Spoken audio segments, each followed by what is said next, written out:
صلاة تخرجني من ظلمات الوهم وتكرمني بنور الفهم وتوضح لي ما أشكال حتى يفهم إنك أنت تعلم ولا أعلم إنك أنت علام الغيوب.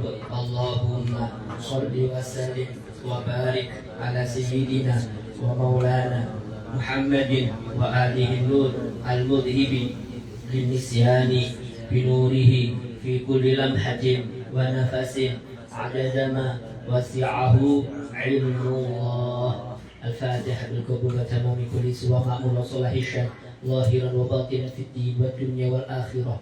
الفاتحة إلى حضرة النبي سيدنا مولانا محمد صلى الله عليه وعلى آله وصحبه وسلم، ثم أرواح جميع مشايخنا ومشايخ مشايخنا وجميع آبائنا وأمهاتنا وأجدادنا وجداتنا وأعمامنا وأعماتنا وأخوالنا وخالاتنا وذوي أرحامنا وقرابتنا وجميع أحبابنا أجمعين، أن الله الكريم يغفر لهم ويرحمهم ويولد درجات في الدنيا والآخرة، وعلى هذه النية ولكل نية صالحة جالبة لخيرات الدنيا والآخرة، وعلى ما نوى به سلفنا الصالحون بسر النبي وآل النبي وبسر سورة الفاتحة.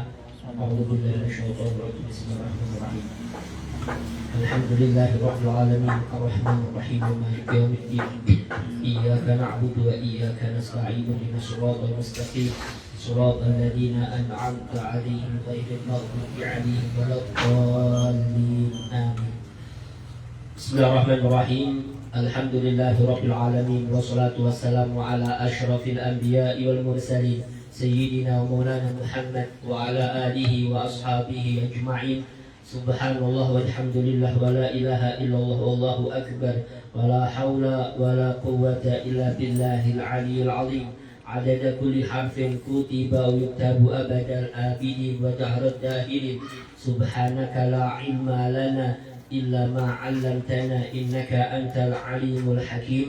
رب اشرح لي صدري ويسر لي أمري واحلل عقدة من لساني يفقه قولي بجاه النبي وصحبه والآل. أما بعد، فقال سيدي وأستاذي الحبيب سقاف بن حسن باهر حفظه الله ورعاه ونفعنا به وبعلومه في الدارين آمين. إلى أن قال Bai'ul Araya. Pembahasan kita pada sore hari ini Bapak-bapak sekalian yang sama-sama dimuliakan dan dirahmati Allah perihal jual beli araya.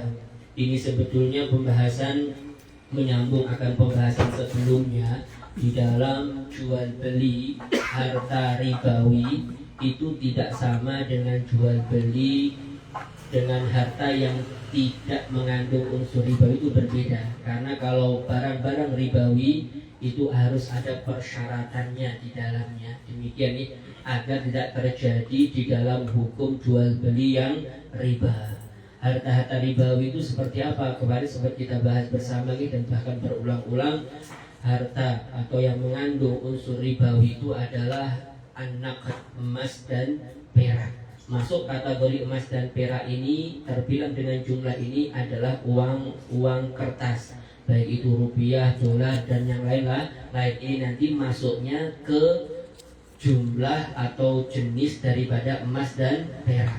Ada kala yang kedua itu umat berupa makanan, makanan. Masuk kategori makanan itu nanti minyak nih, karena minyak itu rentan sekali kaitannya dengan minyak tatkala kita memasak. Makanya minyak itu juga kategori di dalam umat makanan.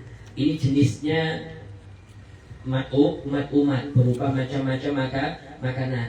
Ini yang terbilang ilahnya itu berupa umat. Demikian ini, walaupun nanti ya makanan itu macam-macam. Ada kalanya makanan pokok atau ada kalanya makanan itu bukan makanan pokok, cuma sekedar tafakuhan untuk ya bukan makanan pokok, cuma sekedarnya saja, seperti lauk pauk, buah-buahan, itu nanti tafakuhan. Ini juga sama, ini nanti juga masuk ke ranah barang-barang yang mengandung unsur ribawi. Maka di sini sekalian perlu diingat, tatkala kita jual beli di dalam barang-barang yang mengandung ribawi tadi, itu kita lihat terlebih dahulu. Kalau memang barang tersebut itu sejenis, berarti kalau makanan ilahnya kan makanan.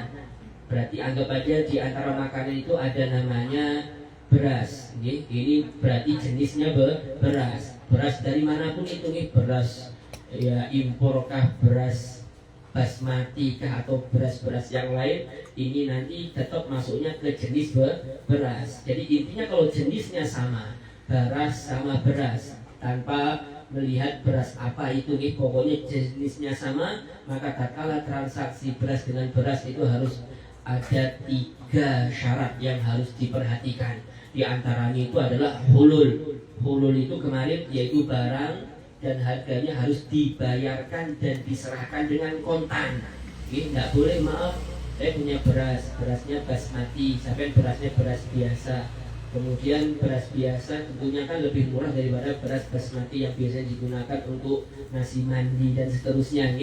Itu kan mahal memang sekilonya. Kemudian kalau gitu sampai 3 kilo beras biasa saya harus 1 kilo gitu ya, tidak bisa, karena syaratnya itu nanti diantaranya harus tamatul sama.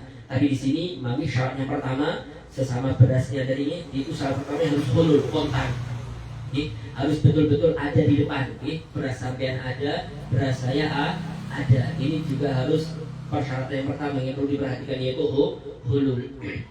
Jadi tidak boleh kalau sudah sebentar nanti punya saya ambilkan dulu, tidak bisa ya, harus di waktu transaksi. Ini juga hulul. Dan juga takobut itu diserahkan di waktu itu. Jadi barangnya saya serahkan, mampu saya serahkan, beras saya tadi, beras dan sampai juga sama, juga harus bisa diserahkan. Memang serah terima, memang takobut harus ada Jadi barang yang dijual dan harga yang digunakan untuk menjual tadi itu harus diserah terimakan di waktu itu. Dan ketiga syaratnya itu harus tamatul itu harus sama. Berarti tidak boleh berlebih, punya sampai 3 kilo sama punya saya sekilo, ya tidak bisa, harus sama. Demikian, ini kan persyaratannya sekalian kemarin. Ini kalau satu jenis berarti harus 3 macam yang harus ada. Hulul, takobut itu diserahkan memang saya nyerahkan, sampai juga nyerahkan. Dan juga yang ketiga itu tamasul sama. Ukurannya sama, timbangannya sama. Demikian Nah, kemudian kalau seumpama jenisnya itu beda, beda. Ya anggap ini ilahnya sebab ya bolehnya itu adalah makanan Kita karena berbeda sekalian antara makanan sama emas dan perak, naked, uang tadi itu berbeda. Ini beda. Kita anggap sekarang ilahnya yang makanan.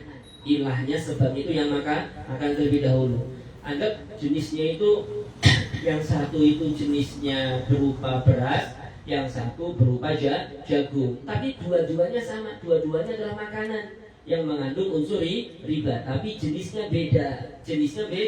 Maka bagaimana sekalian? Nanti harus 2 macam yang harus diserahkan, yaitu hulul harus langsung juga, dan juga takabut harus diserahkan di waktu itu. Serah terimanya di waktu itu, nggak boleh nanti. Tapi di sini boleh tidak sama, karena tidak harus tamatul. Ya kalau berasnya mungkin lebih mahal daripada jagung, berasnya mungkin sekilo, jagungnya 2 kilo, mungkin boleh, tidak apa. Tapi harus sekarang, harus tunai dan harus diserahkan sekarang. Demikian istilahnya. Kalau tadi beda jenis. Demikian. Kemudian sekalian, sama nanti halnya kita bicara tentang ilah yang kedua berupa naked itu emas dan perak atau masuk kategori emas dan perak adalah uang. Ini nanti sama, ilahnya sama. Ini jalur yang sebelah sini. Kalau umat kan satunya Nah, kemudian kalau di sini maaf kita mau membeli emas ya harus kontan harus tunai. Demikian walaupun tadi sama tadi tatkala kita jual beli naked emas dan perak kemudian beda jenisnya, emas sama perak kan beda jenisnya emas sama perak beda jenisnya, boleh enggak enggak tamasul, enggak harus sama, boleh, enggak apa-apa. Peraknya 2 kilo, emasnya cuma 1 kilo saja mungkin, boleh, tapi harus kontan juga, tapi harus ulur langsung, dan juga harus takobut diserahkan. Sampai nyerahkan emasnya, saya nyerahkan peraknya, harus di waktu itu.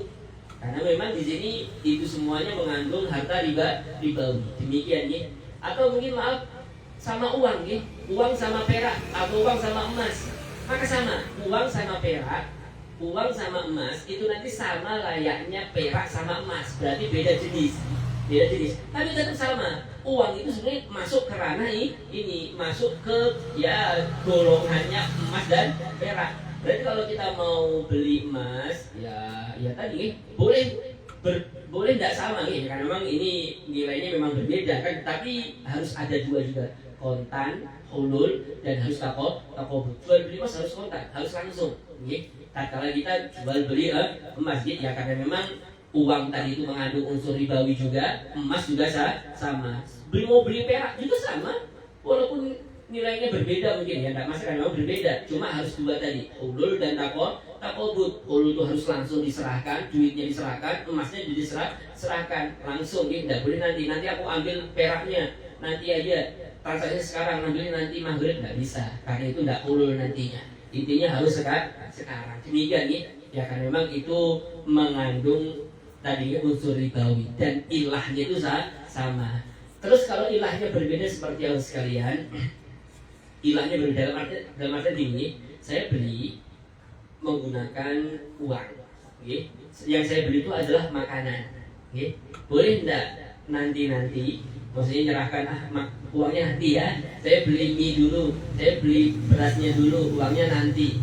Nah kan sebetulnya kalau dilihat makanan itu juga unsur ribawi, harta nominal tadi, uang tadi juga mengandung unsur ribawi, tapi masalahnya di sini beda golongannya, beda golongannya, bukan jenisnya lagi, bukan macamnya lagi, tapi golongannya beda. Yang satu makanan, yang satu berupa emas dan perak atau naket tadi, uang berupa uang, kan berbeda. Jadi tidak mengapa kalau kayak gini. Jadi kalau kita jual beli makanan itu ada pendapat yang mengatakan tidak masalah, karena memang berbeda, golongannya sudah berbeda.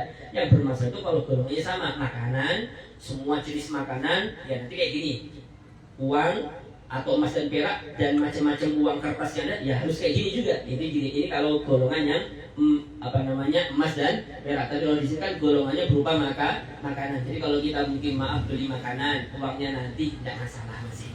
Karena memang ya beda golongan, walaupun sebetulnya itu semuanya ada unsur ribanya. Tapi tentunya kehati-hatian lebih baik kontan kalau makanan.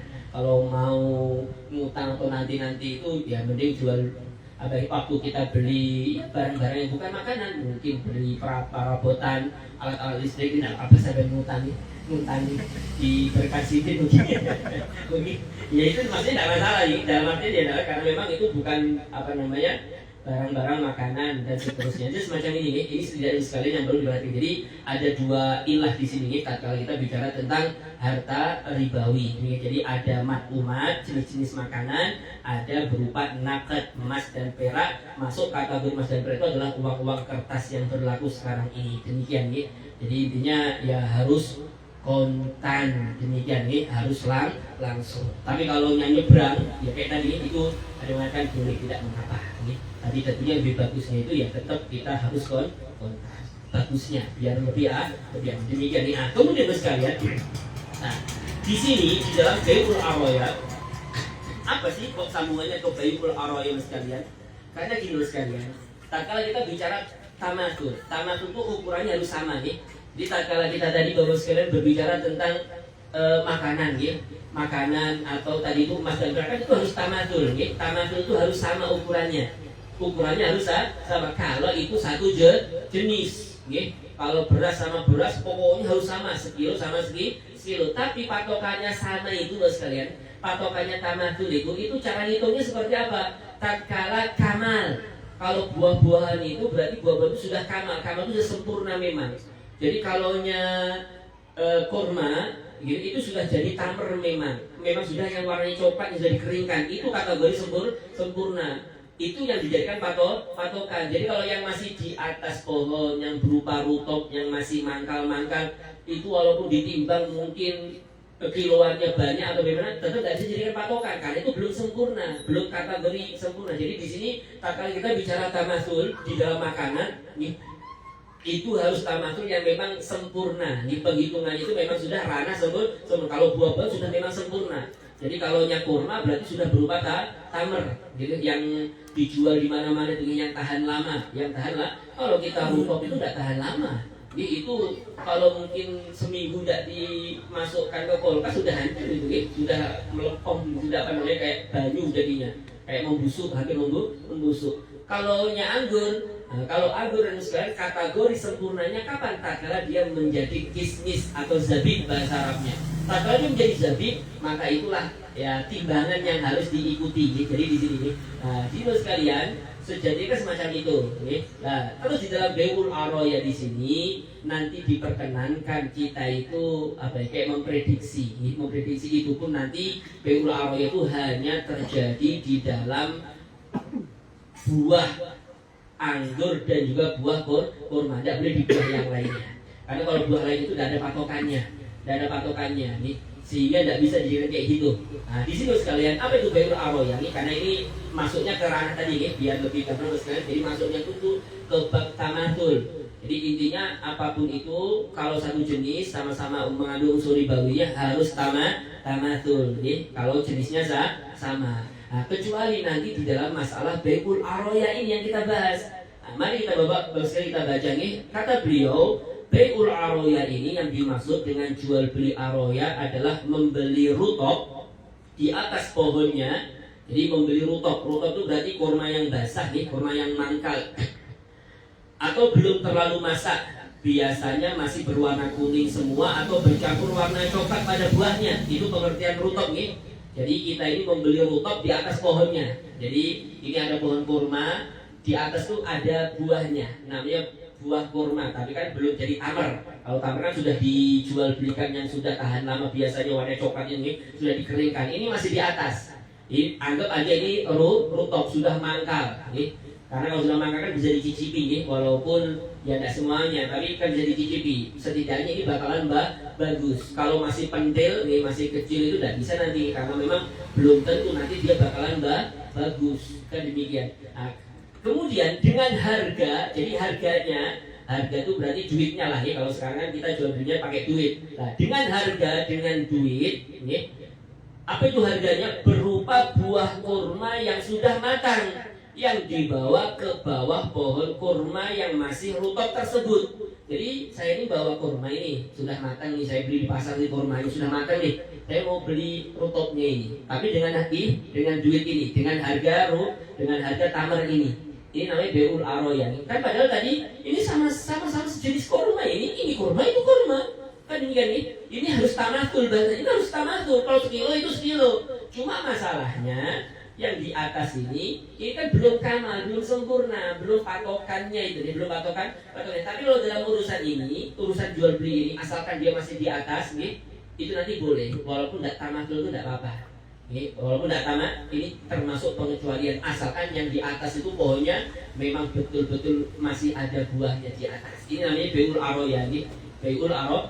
Kemudian saya atau yang kedua karena ini bukan hanya tamar tapi juga dengan anggur. Atau membeli anggur yang masih ada di pohonnya.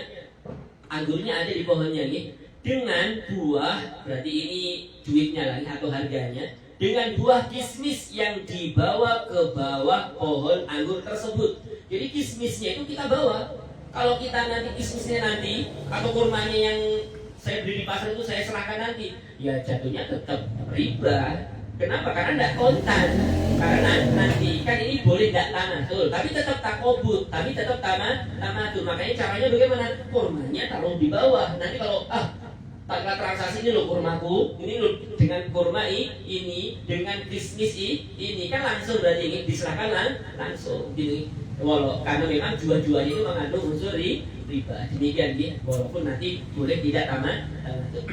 Maka masalah ini kata beliau dikecualikan dari kaidah tidak boleh menjual buah dengan sejenisnya kecuali setelah keduanya sudah benar-benar matang.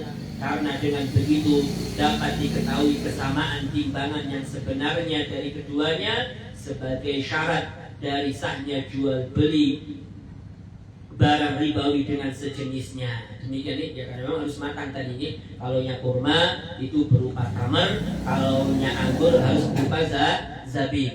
Harus betul-betul matang. Kategori memang sempurna. Akan tetapi jual beli aroya ini dihukumi sah karena banyak orang ingin atau lebih berselera untuk memakan buah kurma yang masih dalam keadaan rutop atau memakan buah anggur sebelum menjadi buah kismis. Oleh karena itu diperbolehkan dalam syariat Islam jual beli macam ini. Akan tetapi tidak diperbolehkan jual beli aroya ini kecuali jika memenuhi syarat-syarat berikut ini. Jadi boleh jual beli aroya tadi boleh, tidak mengapa. Namun tentunya ada persyaratannya. Kita baca sebentar bahwa tentang persyaratannya di dalam jual beli aroya ini. Yang pertama sekalian kata beliau, jual beli aroya tadi itu pertama barang yang dijual berupa anggur dan rutop atau rutop, anggur atau rutop, kurma yang belum matang. Berarti kalau anggur itu anggap belum matang, walaupun anggurnya itu sudah matang tapi dianggap belum matang karena kategori sempurna itu tatkala dia menjadi kismis. Jadi kategori sempurnanya tatkala dia menjadi kismis. Kalaunya rutop itu buah kurma juga, cuma belum sempurna karena nanti kategori tamar. Demikian baru sempurna. Maka kata beliau, barang yang dijual ini harus berupa anggur atau rutop kata beliau. Maka hukum ini tidak dapat dikiaskan kepada buah-buahan lainnya sehingga tidak sah jual beli buah-buahan dengan sejenisnya. Jadi buah-buahan dengan sejenisnya nggak boleh nih. Saya punya mangga di atas nih. Mangganya itu ada yang matang, ada yang belum. Saya juga punya mangga di sini. Di bawah ini punya mangga. Saya mau beli mangganya dengan mangga ini. Ya nggak boleh. Intinya tidak bisa semacam itu. Dikiaskan seperti layaknya anggur dan kurma ini tidak bisa. Itu baru awal itu hanya anggur sama kurma saja, tidak boleh yang lainnya. Demikian nih. Kecuali kalau sudah benar-benar matang, kecuali kalau sudah dengan benar-benar matang, yang di atas betul-betul matang, yang di bawah juga matang, atau mungkin sama-sama sudah diputik. Saya punya mangga, saya punya mangga, sudah sama-sama matangnya. Gitu, saya beli mangga Anda dengan mangga saya, boleh, tidak apa-apa, karena memang setidaknya itu ya sudah kontan, sudah hulu dan seterusnya dan sama jenisnya dan seterusnya, tidak mengapa. Intinya kalau sudah sama-sama matangnya, kadang kan tidak, salah satu matang, salah satu tidak.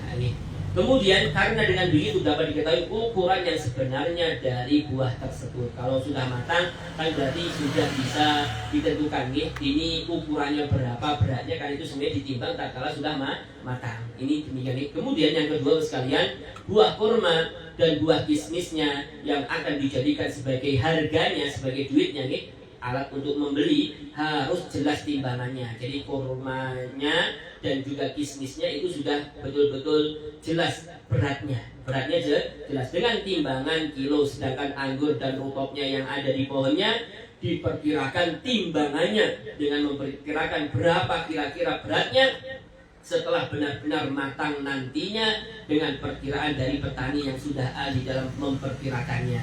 Jadi intinya tatkala rutop kurma di atas rutop masih basah, itu kan terkadang lebih berat daripada yang sudah matang, bisa jadi ini.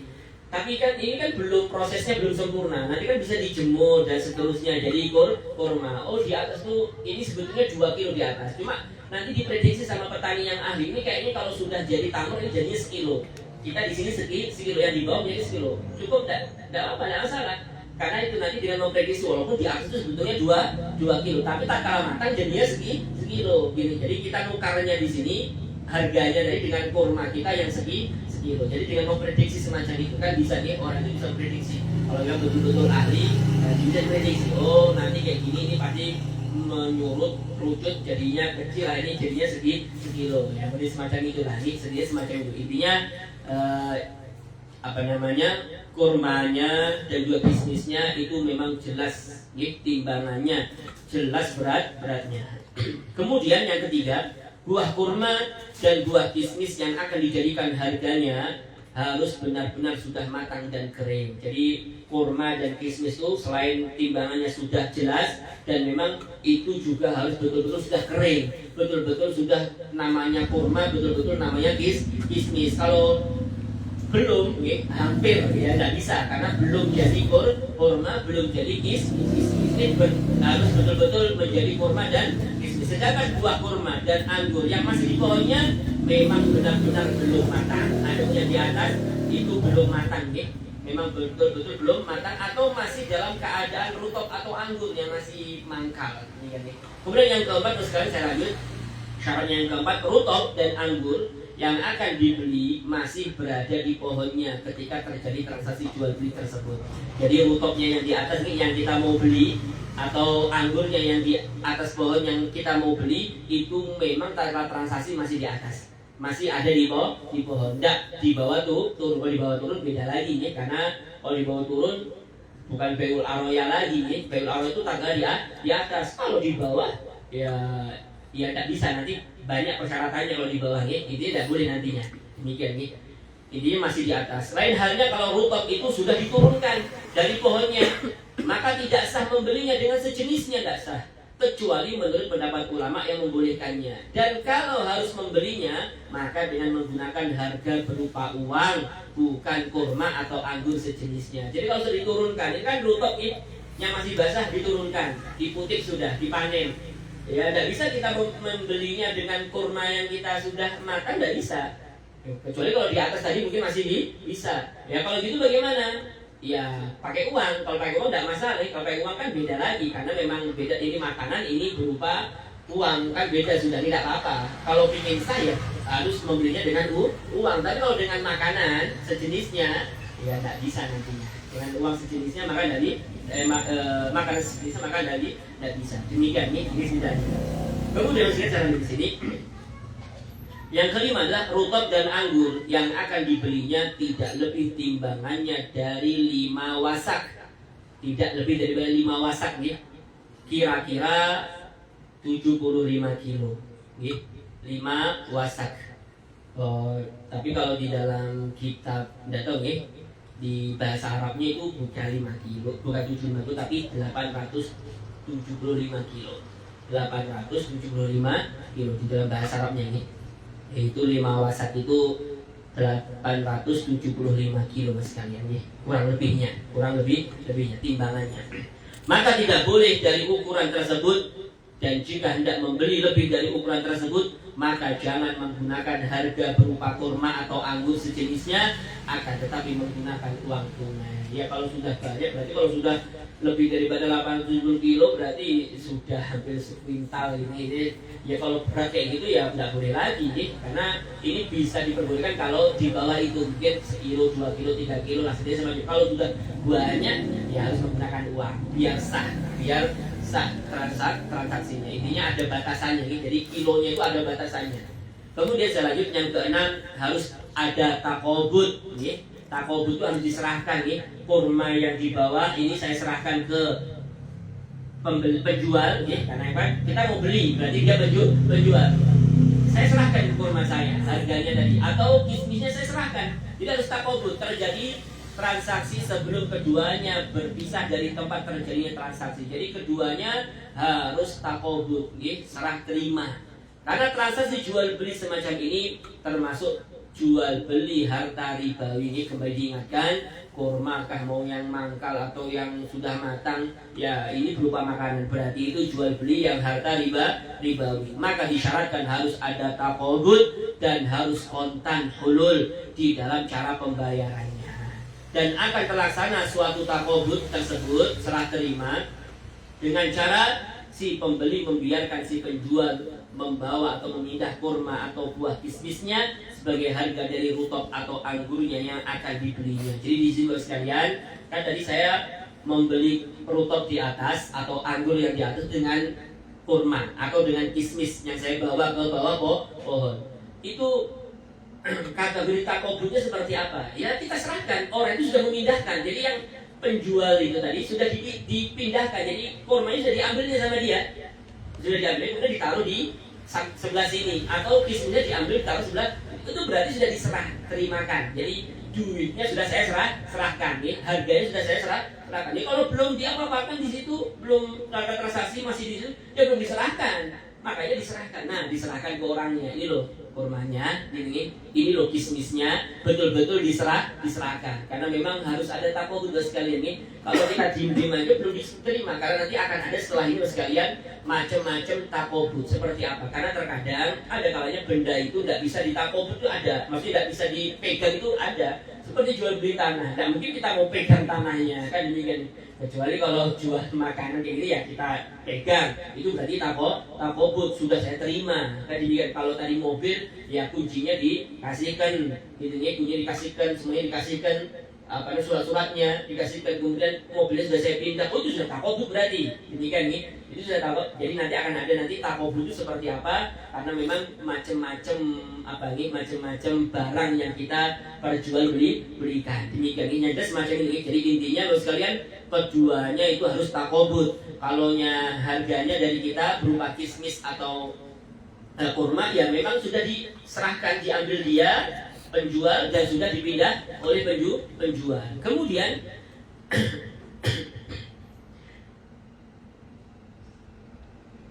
karena keduanya termasuk kategori harta yang bisa dipindah-pindah, maka harus dipindah dari tempatnya ketika terjadi transaksi untuk mendapatkan takobut dalam barang tersebut. Dan si penjual berarti si penjual itu yang punya rutopnya nih, yang punya anggur, yang punya kurma basahnya, atau yang punya anggurnya. Dan si penjual membiarkan si pembeli untuk memetik atau menikmati dan mengosongkan tempat itu untuk si pembeli menikmati buah rutop atau anggur yang ada di atas pohonnya. Ini berarti kategori sudah diserahkan sama pembelinya. Berarti apa? Silakan cicip ini. Maksudnya ini punya sampai sudah dicicipi sama dia, gini, kemudian mungkin diputiki sama dia, diambil, dikarungi, ya berarti ini sudah ditakobut, jadi sudah diserahkan, ya. Sudah serahkan, jadi sudah saling menyerahkan. Kita tadi sudah menyerahkan kurmanya, kismisnya, kemudian si pembeli tadi sudah nikmati anggurnya dan seterusnya, ya silahkan. Ini berarti ini sudah takobut. Demikian ini betul-betul sudah takobut. Demikian nih. Kemudian sekalian yang ketujuh, buah anggur atau rutop yang akan dibeli sudah dapat dikonsumsi walaupun sebagiannya. Jadi persyaratannya harus ada yang mangkal, memang harus ada yang matang. Tidak harus semuanya, tapi sebagian saja tidak masalah. Jadi harus ada. Kalau masih pencet, masih kecil itu ya belum bisa, itu belum bisa dinikmati, itu tidak bisa dijual belikan. Demikian nih. Jadi semacam itu. Maka tidak sah kalau rutop atau anggurnya masih mentah dan tidak dapat dimakan atau dikonsumsi. Tidak sah nanti ini. Jadi persyaratannya anggur atau rutop tadi memang betul-betul sudah bisa dinikmati.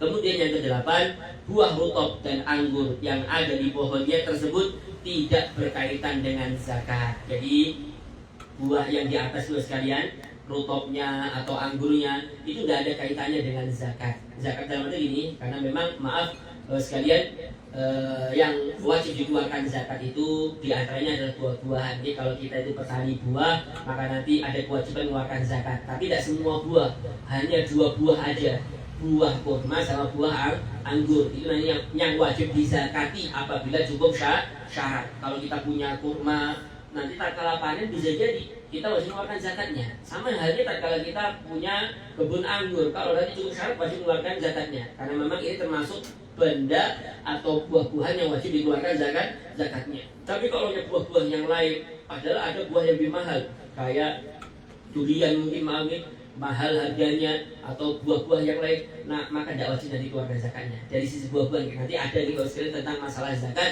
Yang jelas dalam hari ini sekalian, buah yang wajib dikeluarkan zakatnya itu hanya buah anggur dan buah kurma saja.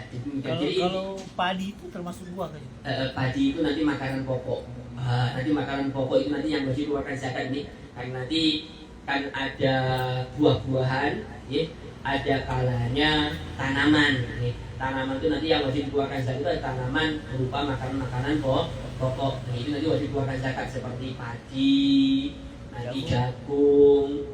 Karena sebagian orang itu menjadikan makanan pokok gitu nih, dan bahkan kayak kacang-kacangan itu nanti jika makanan pokok itu nanti wajib dikeluarkan zakatnya. Demikian nih. Kalaunya berambang, bawang merah, bawang putih itu bukan makanan pokok. Makanya kalau kita petani bawang, ya kalau kita panen tidak wajib mengeluarkan zakat. Alasannya apa? Bukan makanan pokok, bukan makanan pokok. Kalau singkong ini sebagian orang mungkin menjadikan itu makanan pokok, tapi kalau secara umum enggak. Secara umum enggak nih. Waalaikumsalam. Yang jelas sebanyak dua sekali ini, itu tadi dua sekali perihal masalah. Jadi intinya buah rutab dan anggurnya itu yang ada di pohon tersebut tidak berkaitan dengan zakat, maka tidak sah jual belinya jika masih ada kaitannya dengan zakat atau belum dikeluarkan zakatnya, karena ada hak dari para mustahik zakat tersebut, sehingga tidak sah menjual barang orang lain dalam hal ini milik para mustahik. Karena memang belum dikeluarkan zakatnya, kemudian kita jual. Padahal ini sudah waktunya zakat, ini mungkin maaf sudah panen, dikeluarkan zakatnya, dijual ya, tidak bisa ini haknya orang, berarti kita seakan-akan menjual barang orang lain, haram lah nih, dan di semacam itu. Intinya tidak ada kaitannya, zakatnya sudah dikeluarkan, sudah dikeluarkan pokoknya ya tidak masalah. Atau memang belum waktunya zakat, bisa jadi ya mungkin pohon kurmanya itu tidak banyak, tidak cukup syarat di dalam mengeluarkan zakat. Kemudian ada orang tiba-tiba ingin beli yang di atas, tidak apa-apa karena tidak ada kaitannya dengan zakat. Beda halnya kalau itu kurmanya atau anggur itu berkaitan dengan zakat, minyak harus dikeluarkan maka tidak boleh nanti dijual belikan. Kemudian yang ke-9, buah kurma dan buah kismis murni, tidak bercampur dengan lainnya. Jadi tatkala kita bicara tentang kurma dan kismisnya, sebagai harganya itu betul-betul murni, tidak ada campuran yang lainnya. Kemudian saya lagi di sini. Nah, ini tadi yang ingin disampaikan tadi berupa takobut, serah terima. Seperti apa itu serah terima sekalian dalam hal ini, karena tentunya barang yang kita perjualbelikan itu macam-macam. Tidak semuanya itu bisa digenggam, ya gitu. Tidak semua itu bisa digenggam, diserahkan itu tidak semuanya semacam ini. Maka seperti itu sekalian, terlaksananya suatu takobut di dalam jual beli. Apalagi ini tentang masalah harta ribawi, harus takobut di antara syaratnya. Maka kata beliau sekalian, seseorang yang telah melakukan jual beli tidak dianggap telah menerima barang yang telah diberinya, sehingga dia boleh menggunakannya untuk apa saja yang dia suka, kecuali kalau benar-benar terlaksana takobut, yaitu serah terima dari barang yang telah dibelinya. Karena semua itu harus takobut sekali. Kalau kita belum takobut kemudian kita menjualnya lagi itu tidak bisa, tidak boleh. Ini nanti sering sekali kayak kita mungkin jual beli apa ya online gitu tatkala kita beli itu barangnya belum kita terima, kemudian ada orang konsumen mau beli, kemudian langsung dikirim ke sana aja saya beli lagi. Ini khawatir kita tadi belum kita terima langsung kita jual. Ini tidak bisa, karena semuanya kalau kita jual itu harus takobut, harus diserahkan di antaranya. Kalau sudah diserahkan, ya kita ini milik kita, berarti ini milik kita, makanya boleh kita mau apakan itu boleh, mau kita jual mau apa, asalkan sudah takobut, berarti ini jual beli itu sudah sah, demikian, sudah di tangan barangnya. Kalau kita mau jual lagi terserah, mau diapakan tidak masalah. Makanya di sini harus takobut, di sini harus takobut setidaknya. Kalau sudah takobut kata beliau, ya boleh, itu terserah kita mau apakan dari ini tidak masalah. Ini sudah jadi milik kita, yaitu serah terima dari barang yang telah dibelinya. Sedangkan cara takobut sekalian atau serah terima dari suatu barang berbeda antara satu barang dengan barang lainnya, tergantung kepada barang yang dijual belikan, yaitu sebagai berikut. Yang pertama sekalian, kalau berupa barang yang dapat diserah terimakan dengan tangan, maka akan terlaksana takobut dalam barang tersebut dengan cara si penjual menyerahkannya ke tangan si pembeli, seperti handphone, makanan dan lain-lain. Memang harus diserahkan, dipegang sama diterima. Oh berarti ini sudah miliknya, ini sudah takobut, demikian nih. Makanya terkadang kalau biasanya kayak orang-orang itu kayak berzakat atau apa ya harus diterima dulu, diterima. Kalau orang belajar kan biasanya berhilah dia mau mengeluarkan zakat, berhilah dengan seorang guru atau bagaimana, ya harus diterima, pegang dulu, jangan duitnya kan berhilah, karena kata orang berhilah duitnya di sini. Ini gurunya tidak megang, kemudian dibuat sampai lagi, ambil buat sampai lagi, belum diterima, terima dulu, dipangku dulu, mungkin kasih kantong kan kisahnya. Kalau lupa bawa kabur mungkin. Intinya ya kan dipegang dulu, takobut dulu, baru nih ini harta ini buat sampai nanti bagikan kepada yang berhak menerimanya, akan gitu biasanya. Jadi dia harus takobut lebih dahulu biar lebih nyaman, lebih mantap tentunya, karena memang ini diantara persyaratan di dalam jual harus takobut. Intinya begini, kalau barang itu bisa dipegang dengan tangan, ya mau tidak mau takobut itu serah terima itu dengan menyerahkan ke tangan si pembeli dan seterusnya. Demikian diserahkan. Berarti sudah diterimanya, sah, sudah dijual beli.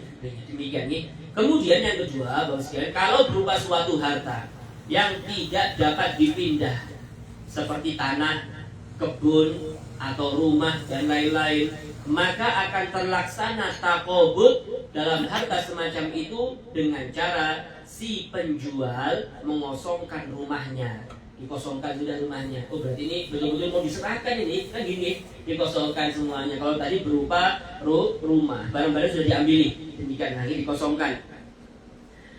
Kebun atau tanahnya tersebut dan menyerahkan kuncinya kepada si pembeli serta mengosongkannya dari barang-barang si penjual. Intinya takobut di sini kalau berupa rumah atau tanah, ya bisa diserahkan, sertifikat diserahkan, kemudian barang-barang kita yang di situ kita ambil, berarti ini betul-betul sudah menyerahkan, sudah takobut di sini. Demikian nih. Nah, selain hartanya, uangnya sudah kita berikan kepadanya. Jelas macam ini cara takobut. Kemudian kalau berupa suatu yang dapat dipindah-pindah, tadi kan tidak bisa dipindah nih, seperti rumah tidak bisa dipindah. Berarti bagaimana caranya? Dikosongkan, diserahkan kuncinya. Kan demikian nih. Nah, ini bisa dipindah-pindah. Ini barang bisa dipindah, tidak bisa dipegang dengan tangan, diambil dengan tangan, tidak bisa, tapi bisa dipindah-pindah. Karena memang biasanya memang berpindah-pindah. Seperti apa? Mobil, motor, dan yang lain-lain kan bisa pindah-pindah nih. Bisa dipindah-pindah, maksudnya bisa jalan dan seterusnya. Maka akan terlaksana takobut dalam harta semacam itu dengan cara menyerahkan barangnya dan kuncinya jika ada kepada si pembeli dan si pembeli telah memindahkannya dari suatu tempat ke tempat yang lain. Maka jika terlaksana takobut seperti disebutkan di atas, maka berarti barang tersebut sudah menjadi milik si pembeli, sehingga terserah setelah itu mau diapakan oleh si pembeli barang yang telah dibelinya tersebut. Terserah. Gini, karena kalau belum diterima dan kebetulan rusak barangnya, itu siapa yang nanggung? Kan gitu ya, dalam agama selalu dikira ini belum diserahkan, kemudian barangnya rusak, siapa yang nanggung? Gitu nih. Makanya sebelum ditakobut, sebelum diterima, maka barang itu nanti sebetulnya di dalam tangan si penjual. Nanti yang mengganti itu adalah si penjual. Karena belum takobut, kalau sudah takobut sudah diterima, motornya sudah dibawa, sudah diterima, tidak taunya rusak, ya urusan dia berarti. Atau nabrak, ya urusan dia, karena sudah diterima. Demikian, atau barang tadi rusak di tangannya dia sudah diterima, kan ini karena memang ini kaitannya dengan ya tadi setelah jual beli ini, kan demikian nih, resikonya semacam itu. Makanya harus diserah terimakan terlebih dahulu. Ini kalau sudah diterimakan kan berarti ini miliknya dia, sudah sah dan seterusnya. Jadi kalau ada apa-apa si penjual tidak ikut campur. Demikian nih. Jadi semacam itu sekalian, karena nanti kesana rentetan daripada hukum ini.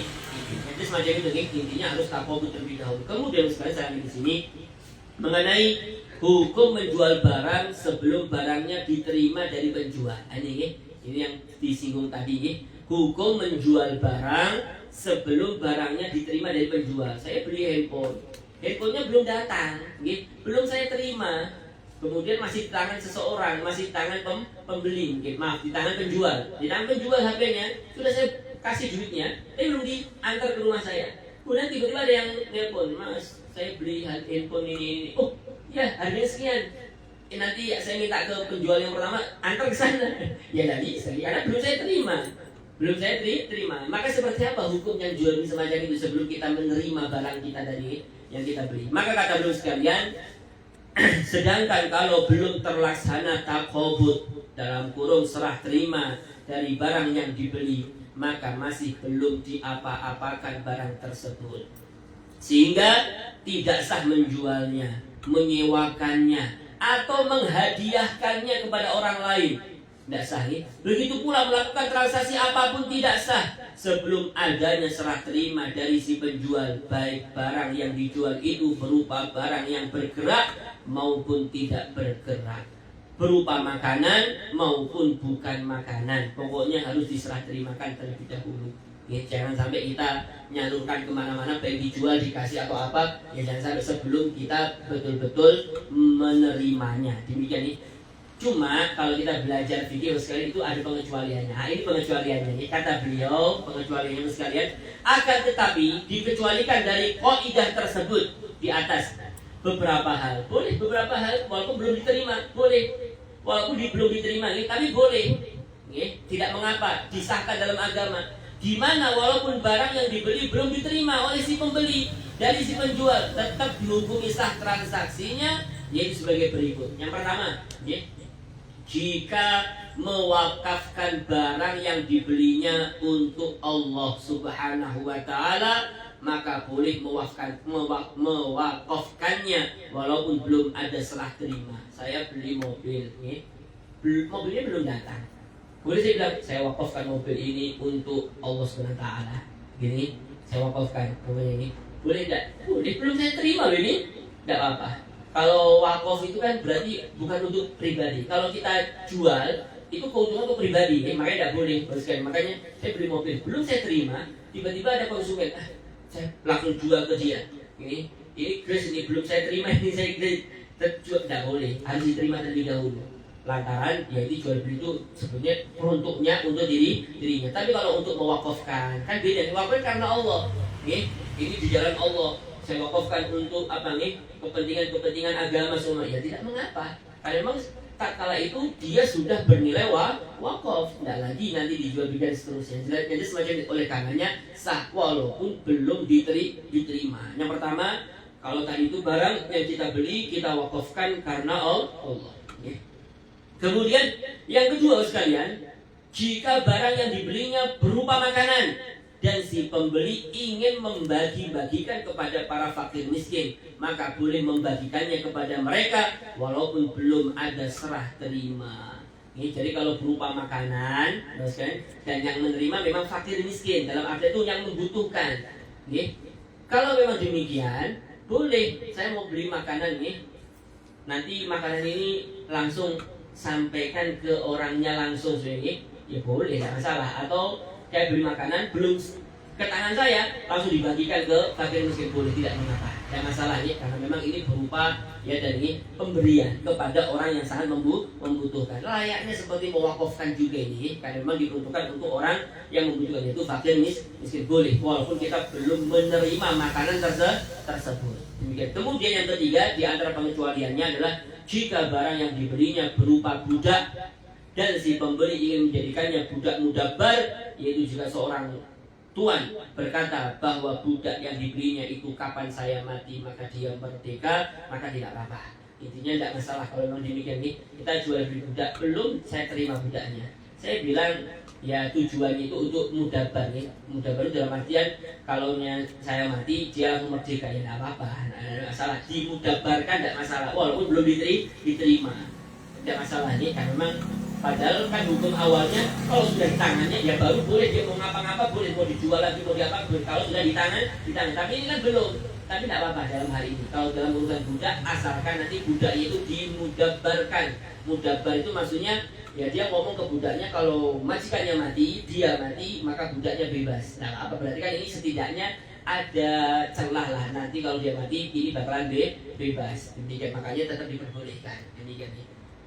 Yang keempat, Bapak sekalian, termasuk pengecualian dalam hal ini jika barang yang dibelinya tersebut diwasiatkan oleh si pembeli untuk suatu kebaikan, misalnya untuk pembangunan masjid, pesantren, rumah yatim piatu dan lain-lain, maka sah wasiatnya walaupun belum ada serah terima. Tadi ini jual beli apapun, kemudian ya berwasiat ini nanti untuk ini, untuk pondok, untuk madrasah, untuk ini kepentingan umum, itu yang bisa dirasakan oleh orang banyak, tidak apa-apa walaupun belum diterima, tidak masalah. Demikian, ini yang keempat. Yang kelima, jika barang yang dibelinya itu dinadarkan untuk suatu kebaikan, maka sah nadarnya walaupun belum ada serah terima.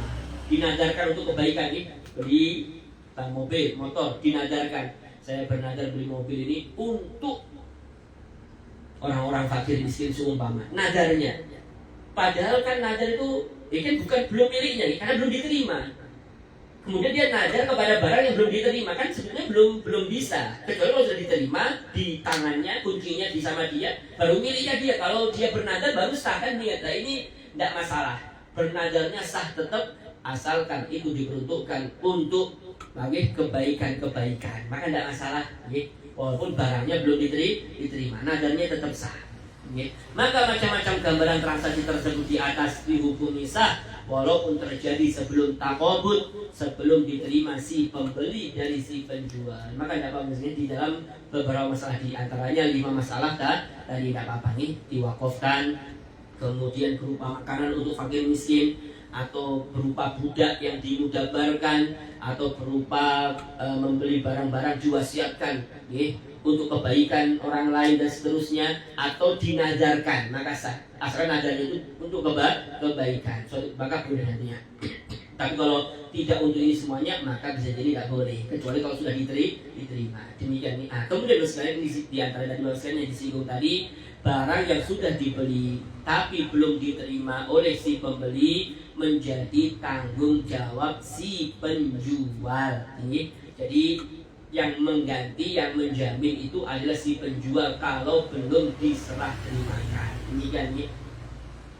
Kata beliau sekalian, perlu diketahui bahwa selama si pembeli belum menerima barang yang telah dibelinya, maka selama itu pula barang tersebut masih berada dalam tanggung jawab dari si penjual hingga dia serahkan kepada si pembeli.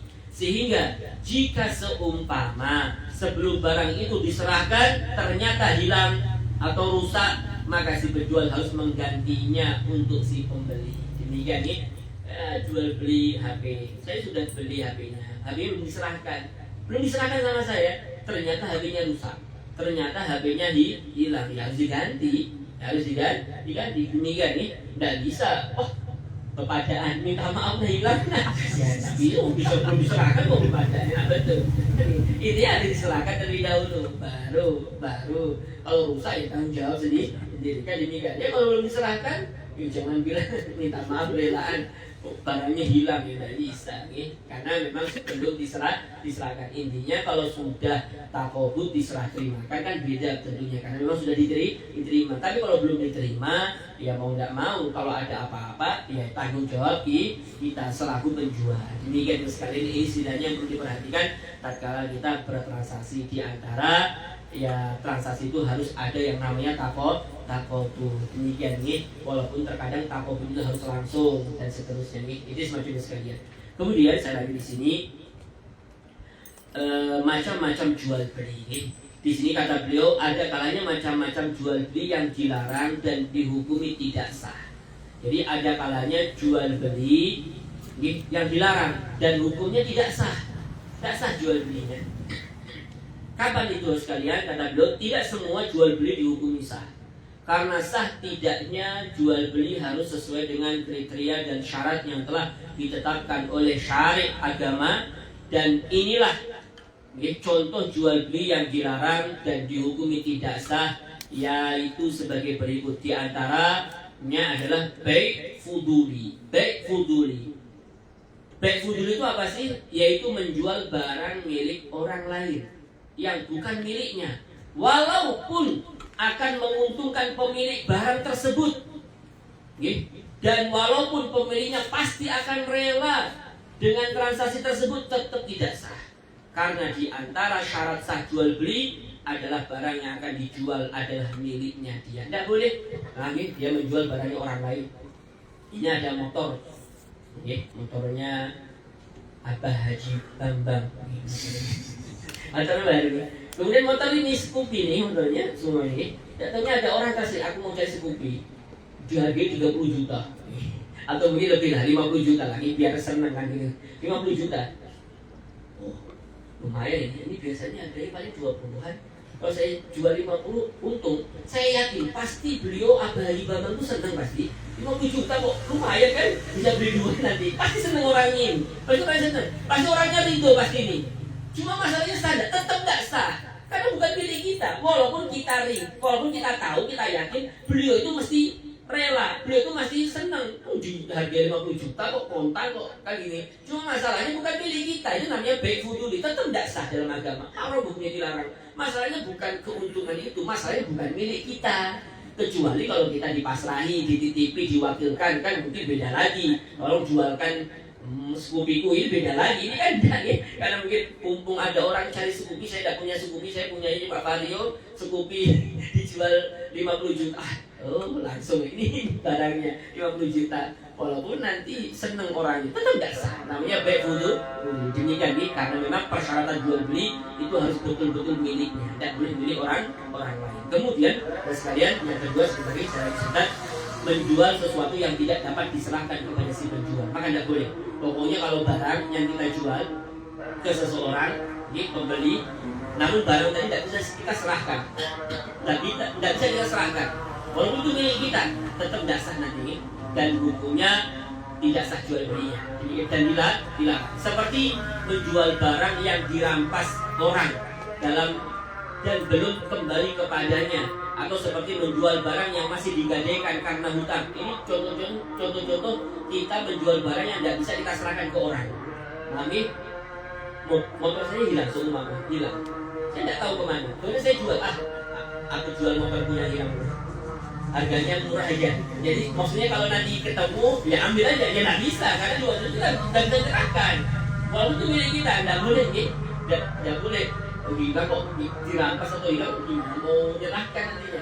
Intinya kalau kita jual beli harus bisa menyerahkan. Atau mungkin maaf, mobil atau motor tadi kita gadaikan karena kita punya utang, kita gadaikan. Kemudian saya jual, ya tidak bisa karena itu digade di bawah orang, di bawah kendali orang.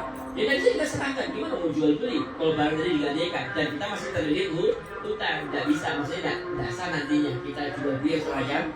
Intinya ya tak, kalau kita jual beli barang, maka barang kita itu harus betul-betul bisa diserahkan. Jadi memang ada yang memang bisa diserahkan, maka tidak sah menjualnya hingga kembali barang yang telah dirampas orang tersebut dan hingga lunas hutangnya dan dikembalikan barang yang digadaikannya. Jadi intinya yang dirampas sudah di tangan kita, kemudian yang digadaikan sudah kita lunasi hutangnya, motornya balik ke kita, baru kita jual, ya nggak apa. Maka waktu itu kita bisa menyerahkan barang tersebut. Mungkin ini tadi perihal beberapa contoh transaksi jual beli yang tidak dibenarkan dalam agama dan tidak sah. Jadi tidak semua yang namanya transaksi jual beli itu sah. Ada kalanya tidak sah juga kalau memang tidak cukup syaratnya. Mungkin ini kesini karena memang ini setidaknya agak banyak. Insya Allah kita lanjut nanti di dalam pertemuan-pertemuan yang akan datang. Masalah afiyat. Insya Allah mungkin selanjutnya kita juga akan bicara tentang masalah khiyar. Khiyar itu gini. Kalau kita jual beli, sah jual belinya, maka kalau kita masih satu majelis, nanti kita boleh memilih untuk melanjutkan transaksinya atau tidak. Jadi, kalau kita jual beli di sini, deal sudah awalnya deal, cuma sebelum kita berpisah, maaf, kayaknya tidak jadi saya beli, karena ini boleh tidak boleh, asalkan masih di majelis. Itu nanti ada namanya khiyar majelis. Khiyar itu bentuk pilihan, boleh melanjutkan, boleh tidak melanjutkan, asalkan masih di majelis. Ada kalanya itu khiyar aibin, ada cacatnya. Ada cacat, tak kalah juga ternyata ada cacatnya, kemudian dikembalikan, boleh. Asalkan cacatnya itu adanya sebelum transaksi tersebut. Nanti ada pembahasan perihal masalah khiyar, dan nanti juga ada pembahasan perihal yang macam-macam daripada jual beli. Mungkin juga sekali lagi dan sama-sama dimuliakan dan Allah. Mungkin ada ditanyakan sebelumnya maksudnya.